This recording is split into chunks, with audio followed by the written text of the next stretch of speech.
Hello प्यारे साथियों, कैसे हैं आप सब। आशा करते हैं कि सब लोग अच्छे होंगे। मैं प्रदीप सर, आज हम आपको स्पेशल वीडियो बना रहा हूं। स्पेशल वीडियो ऑब्जेक्टिव का, ये कोई भी क्लास के बच्चे हैं, चाहे आप 10th में है, 11th में है, 12th में, जनरल कंपटीशन में, सबके लिए इंपॉर्टेंट है। इसलिए इसको जरूर आप देखिए और ये आपके लिए रामबाण साबित होगा। नहीं होगा तो आप एकदम बोलना कि नहीं सर आप जो है झूठे बोलते हैं, और आप बताएं एक क्वेश्चन जो हम नहीं जानते हैं, और अधिकतर क्वेश्चन आप जानते ही होंगे। चलिए सबसे पहले हम लोग शुरू कर देते हैं अम्ल से। क्या 10th क्लास को भी कवर करना है और 11th 12th को, तो अम्ल चैप्टर सब में है।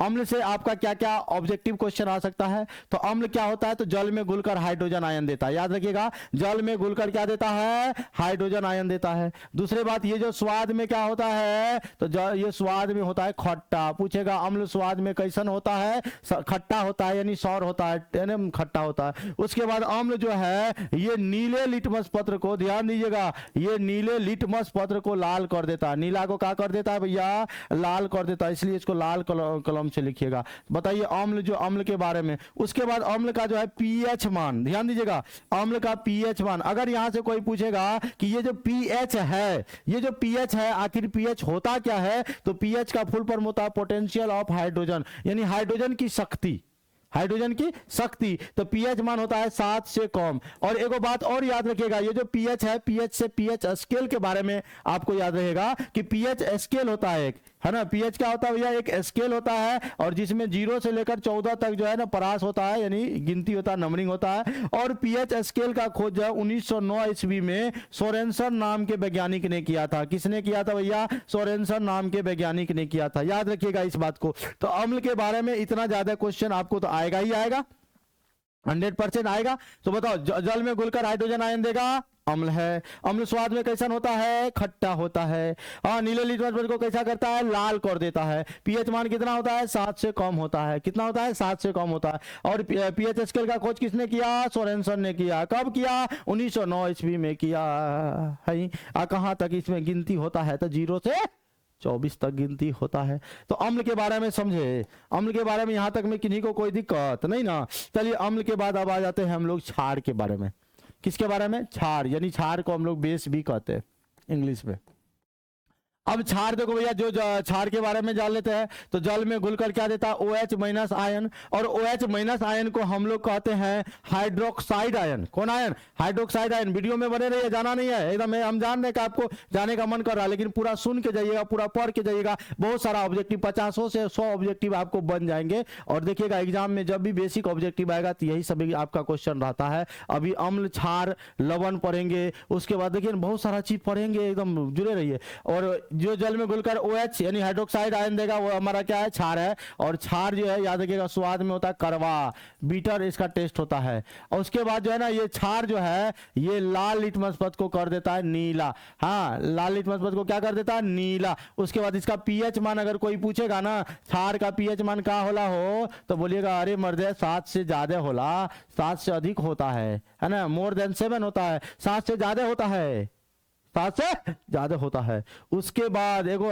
लिटमस बार बार आ रहा है। ये जो लिटमस है आखिर ये बनता कैसे है, तो लिटमस याद रखिएगा वो पौधा है जिसका नाम है लाइकेन। और लाइकेन का ये पौधा है, लाइकेन से ही हम लोग लिटमस प्राप्त करते हैं। और लिटमस जो है 2 कलर में होता है, एक लाल होता है, एक नीला होता है। तो अगर याद रखिएगा, नीले को लाल कर दिया, नीला को लाल कर दिया तो एसिड है, और लाल को नीला कर दिया तो क्या है, बेस है। अब आइए कुछ क्वेश्चन आपको पूछा जाता है, याद रखिएगा कि जैसे HCl के बारे में पूछेगा, या H2SO4 के बारे में पूछेगा, या HNO3 के बारे में पूछेगा, तो ये तीनों अम्ल जो है ना, ये खनिज अम्ल है और खतरनाक है, डेंजर है। याद रखिएगा, खनिज अम्ल है क्योंकि ये खान से प्राप्त होता है।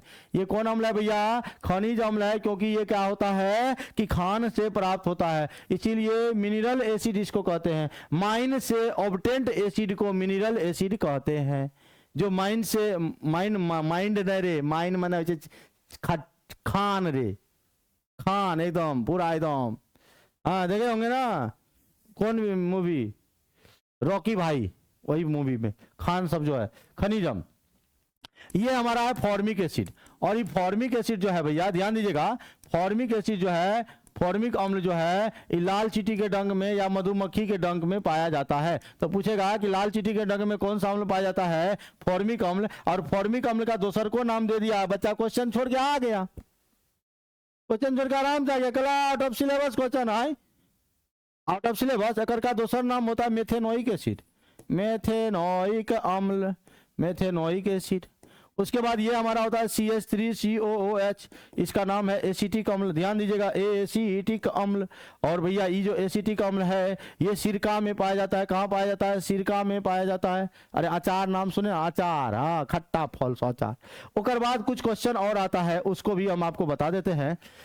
नींबू, तो नींबू का पीएच मान अगर आपसे कोई पूछ देगा पीएच मान, तो कहिएगा नींबू का पीएच मान, नींबू का है, नींबू पूछिएगा। तो आप लोग मार्केट में जाते हैं ना, बाजार, बाजार में क्या कहते हैं? अरे भैया तो नहीं 2-4 को नींबू दीजिए, तो कहते हैं कि नहीं कहते हैं? या आप ऐसा एगो गाना सुनेंगे, 2-4 को नींबुआ लटकाइल चोटी में, है ना? तो भैया आप एकदम याद रखिएगा, नींबू मतलब 2-4 मतलब 2.4। अब कोई पूछ देगा, अरे भैया एक बात बताइए, हम लोग के आमाशय में कौन सा अम्ल पाया जाता है? ये क्वेश्चन पूछा ही जाता है। तो हम लोग के आमाशय में HCl यानी हाइड्रोक्लोरिक अम्ल पाया जाता है। कौन अम्ल पाया जाता है? हाइड्रोक्लोरिक अम्ल हम लोगों के आमाशय में पाया जाता है। अत्यार नहीं आमाशय, नीचा है, नीचा है। अब देखो, हाँ, मूत्र का अगर कोई मान पूछ देगा, तो मूत्र का पूछ देगा है, तो मूत्र का कहते ना, मूत्र का तो जहां मूत्र दीवार के बगल बगल में देखते होंगे कहीं, अगर मूत्र एकदम खूब पेशाब लोग करता होगा तो वहां महकता है, तो वहां छी छी छी कहते हैं ना, कहते हैं छी छी, यानी 6.6 याद रखिएगा, मूत्र का ये पीएच मान होता है। उसके बाद अगर दूध का पीएच मान पूछेगा तो दूध भी अम्लीय होता है, और कहते हैं ना जाओ छठी रात का दूध, इसका 6 से जो है 6 होता है, 6.0 होता है पीएच मान इसका। बहुत सारा है, इसका पीएच मान भी आपको क्वेश्चन में आता है, पूछा जाता है। चलिए आप आगे बढ़ते हैं। अम्ल हो गया, क्षार हो गया, और लवण होता है कि जब अम्ल और क्षार आपस में अभिक्रिया करता है तो लवण बन जाता है। अब थोड़ा धातु अधातु से रिलेटेड क्वेश्चन लेंगे, फिर आवर्त सारणी में जाएंगे। तो धातु के बारे में जानिए कि धातु उसको कहते हैं जो इलेक्ट्रॉन को त्याग करता है, और त्याग कर धनायन बनाने की यानी प्लस चार्ज बनाने की प्रवृत्ति रखता है, उसी को धातु कहते हैं। और एक बात और याद रखिएगा, धातु जो है कौन हो सकता है, कोई किसमें जो है इलेक्ट्रॉन त्यागने की प्रवृत्ति किसमें हो सकती है, इलेक्ट्रॉन को त्यागने की प्रवृत्ति किसमें हो सकती है? तो जिस तत्व का, ध्यान दीजिएगा, जिस तत्व का संयोजी इलेक्ट्रॉन, कौन इलेक्ट्रॉन? संयोजी यानी वायलेंस इलेक्ट्रॉन जो है, अगर 1 रहेगा, 2 रहेगा, 3 रहेगा, तो वो समझ लो इलेक्ट्रॉन को त्याग करेगा ही करेगा, एगो हाइड्रोजन को छोड़कर। त्याग करेगा तो प्लस चार्ज होगा, त्याग करेगा तो कौन चार्ज होगा भैया? प्लस चार्ज होगा। और बाद यहीं नहीं रुकेंगे हम लोग देखो, जिसका संयोजी इलेक्ट्रॉन 5 रहेगा, 6 रहेगा, 7 रहेगा, 5 रहेगा, 6 रहेगा, 7 रहेगा, वो कहेगा आओ आओ आओ, है ना? 1 2 3 मुलाकात है, जे बेहतर जो हमरा गम नहीं हो, मतलब ये सब एकदम त्याग देता है खुशी से। आई कहता नहीं नहीं, आजा आजा सनम आजा, यानी आजा इलेक्ट्रॉन आजा। तो जब ये आता है तो ये माइनसवा चार्ज को लाता है, आता है तो कौन चार्ज आता है? माइनस। और 4 वाला याद रखिएगा, इलेक्ट्रॉन को करता है साझेदारी। क्या करता है भैया? साझेदारी। समझ गए? अब आइए, धातु में गुण होता है। धातु जो है उष्मा एवं विद्युत का जो है, उष्मा एवं विद्युत का जो है ना, सुचालक होता है। मतलब धातु से करंट पास कर देता है, विद्युत धारा पास करता है बहुत आसानी से, याद रखिएगा। अगर कोई ऐसा पूछेगा कि बताओ कि कौन सा ऐसा मतलब कि धातु है, बहुत स्पीड में बोल रहे हैं, एकदम सुनते जाइएगा, कम समय में ज्यादा से ज्यादा हम आपको पढ़ा दे। और पूछेगा कौन सा ऐसा जो है धातु है जो विद्युत का सर्वोत्तम चालक होता है, कहेगा चांदी। ए जी, आई कहा पूछ देला तू? ए जी मतलब ए जी, चांदी, चांदी। और अगर यही अगर अधातु में पूछ देगा, एगो और भी याद रखिएगा, अधातु में पूछ देगा तो कहेगा ये तो ग्रेफाइट है। ग्रेफाइट कौन है? तो कार्बन का क्या है? कन्या है, देखो जो है कन्या। और ये कार्बन का अपरूप है, कार्बन का दूसरा रूप है, पगलू सबनाथन। समझ में आई बात? तो ये बात हो गया। अब ये इसमें आघात वर्धनीय, ध्यान दीजिएगा, आघात वर्धनीय और तन्यता का गुण होता है। आघात वर्धनीय और तन्यता होता है। डक्टाइल और मिलनेबल नेचर होता है किसमें? धातु में, मेटल में। अब देखिए भैया, सबसे अधिक पावर जैसे सोना का लेते हैं इतने ठो, एकदम बढ़िया से चेनवा बना देते हैं। हाँ, चांदी लेते हैं, पायल बना देते हैं, पाँव की पायल, है ना? तो भैया ये सब गुण होता है। उसके बाद जो है एगो जो है याद रखिएगा, मरकरी ऐसा धातु है जो कमरे के ताप पर, कौन अवस्था में? कमरे के ताप पर, कमरे के ताप पर भैया जो है ई द्रव अवस्था में होता है। कौन अवस्था में होता है? द्रव अवस्था में होता है। ठीक है। अब देखिए धातु का पहचान भी आप कर सकते हो। जिसके नाम के अंत में अम लगा रहे, IUM अम लगा रहे। हीलियम को छोड़ के नोट कर देते हैं, अपवादी ने कह देना हीलियम सर बोले, हीलियम में भी अम है, बस इसको छोड़ देना क्योंकि हीलियम अधातु है और इसको रखा गया है अक्रिय गैस के साथ। किसके साथ रखा गया है? अक्रिय गैस के साथ। लाइन आ गया एकदम, देखे लाइन आ गया हम लोगों के बीच लाइन आ गया। हाँ, उसके बाद सर जी जैसे मान लो हाइड्रोजन छोड़ के जैसे मान लो लिथियम की बात करते हैं, तो ये जो लिथियम है, लिथियम में भी आपका क्या है? अम है ना। जैसे अगर हम बात करें सोडियम, तो सोडियम में भी आपका क्या है? अम है। अगर हम बात करें पोटासियम, तो पोटासियम में भी अम है। तो जिसमें अम लगा रहेगा समझ जाइएगा ये क्या है? धातु है। ये क्या है? धातु है। और याद रखिएगा धातु का जो अधिक जगह जो है, एस ब्लॉक में 12 गो धातु है, हाँ ठीक है। उसके बाद डी ब्लॉक में और एफ ब्लॉक में पूरा धातुएं है, ठीक। अब पी ब्लॉक में जो है, पी ब्लॉक में कुछ धातु है ना। बस इतना बात हम आपको बता दिए। उसके बाद आ जाओ, कोई अगर पूछेगा अधातु के बारे में यानी नॉन मेटल के बारे में। और एक बात याद रखो कि धातु यहां आया तो अक्रिय धातु से भी क्वेश्चन आता है। अक्रिय धातु मतलब नोबल मेटल, यानी कोई किसी से रिएक्शन ना करेगा, एकदम किसी से कोई रिएक्शन नहीं करेगा, तो कहेगा सोना, ओ मेरे सोना, ओ मेरे चांदी, और ओ मेरे प्लेटिनम।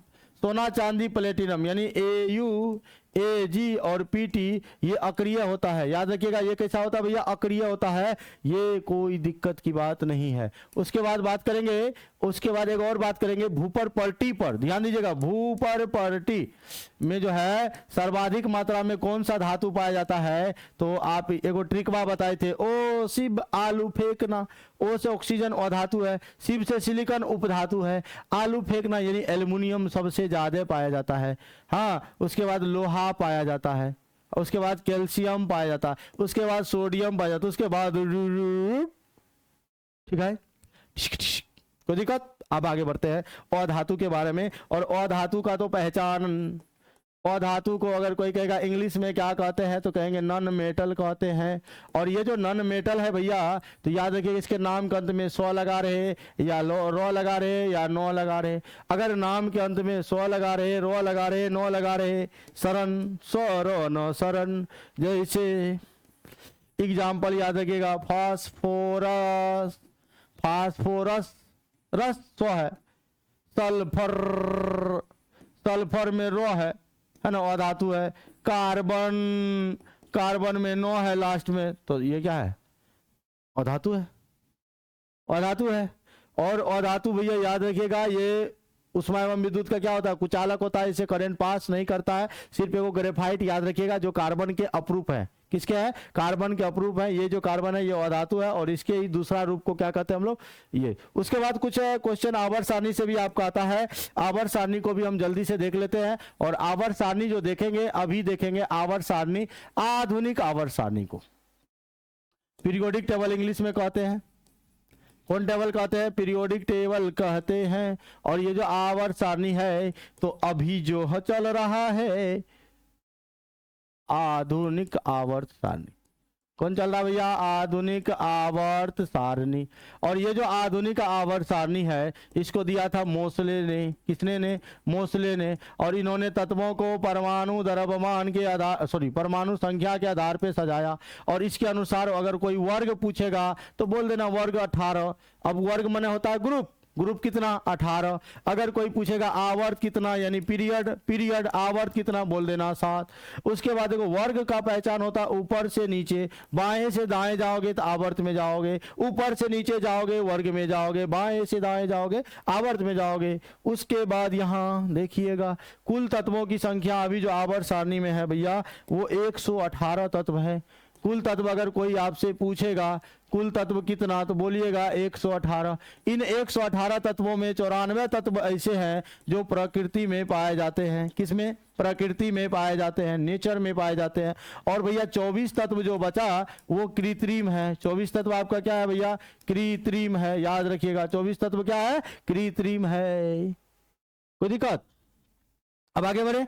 आप देखिए भैया यहाँ पर आवर्त सारणी से एक बात और याद आया, आवर्त सारणी में डायगोनल रिलेशनशिप दो चीज का याद रखिएगा, लिथियम का किससे, तो लिथियम का संबंध है मैग्नीशियम से, और बोरॉन का संबंध किससे है, सिलिकॉन से। यह भी क्वेश्चन आपका एग्जाम में आता है और आया हुआ क्वेश्चन है, बोरॉन का संबंध सिलिकॉन से और लिथियम का संबंध मैग्नीशियम से। तो इतना सारा ऑब्जेक्टिव आज के सेशन में रहने दीजिए, फिर इसी तरह का हम ऑब्जेक्टिव एकदम बढ़िया से एकदम मजेदार क्लास लेकर आते रहेंगे। जरूर बताना वीडियो कैसी लगे, अगर अच्छा लगा तो लाइक कर देना, शेयर कर देना, सब्सक्राइब कर लेना चैनल को, और दोस्तों को, दोस्तनियों को, सबको भेज देना, अपने रिलेटिव में सबको भेज दीजिएगा, आपको आपकी वाली की कसम है।